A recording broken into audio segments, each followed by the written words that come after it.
Hey everyone and welcome. Today, we're diving into something that so many people struggle with. Not just speaking English, but speaking it with that real, genuine confidence. We're going to break down exactly how you can build that skill, one step at a time.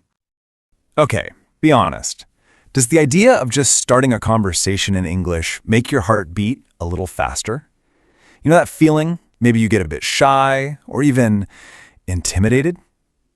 If that sounds like you, trust me, you are not alone. That's a totally normal part of this journey. But here's the thing. What if I told you the answer isn't just about memorizing more vocabulary lists or nailing every single grammar rule? The real game changer is when you start treating confidence like a skill, something you can actually practice and get better at day by day. So if we're going to build this skill, we've got to know what we're aiming for, right? Let's get really clear on what speaking confidence even means in the first place. And this is the absolute core of it. Confidence is not about being perfect. It's about that inner belief that you can get your message across. It's trusting yourself to connect with another person, even if your English isn't flawless. This brings us to a huge mindset shift. Think about it.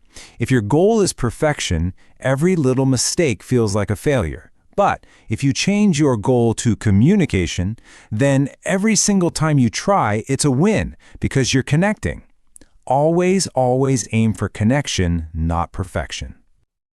Okay, so since confidence is a skill we're building, it needs a really strong foundation, just like a house. This whole next part is about the inner game, that mindset that truly makes all the difference. Think of these as the 4 pillars holding everything up.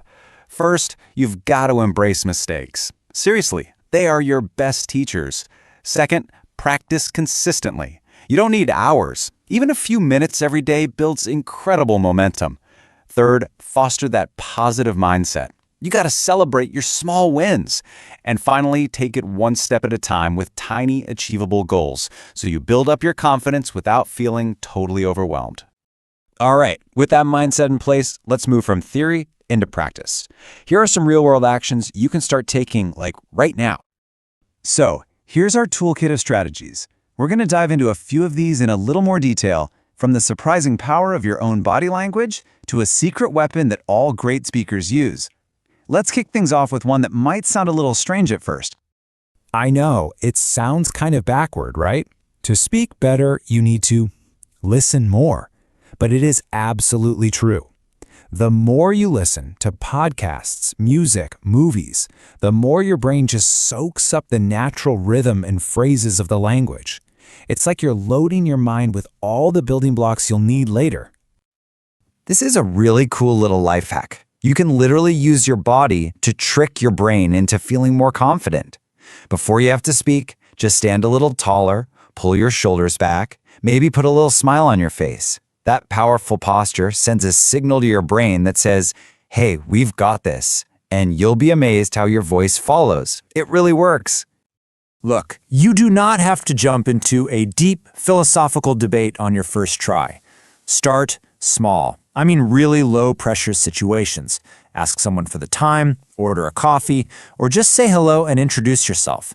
Every one of those small successful chats is a victory. It's a tiny confidence boost that builds you up for the next one.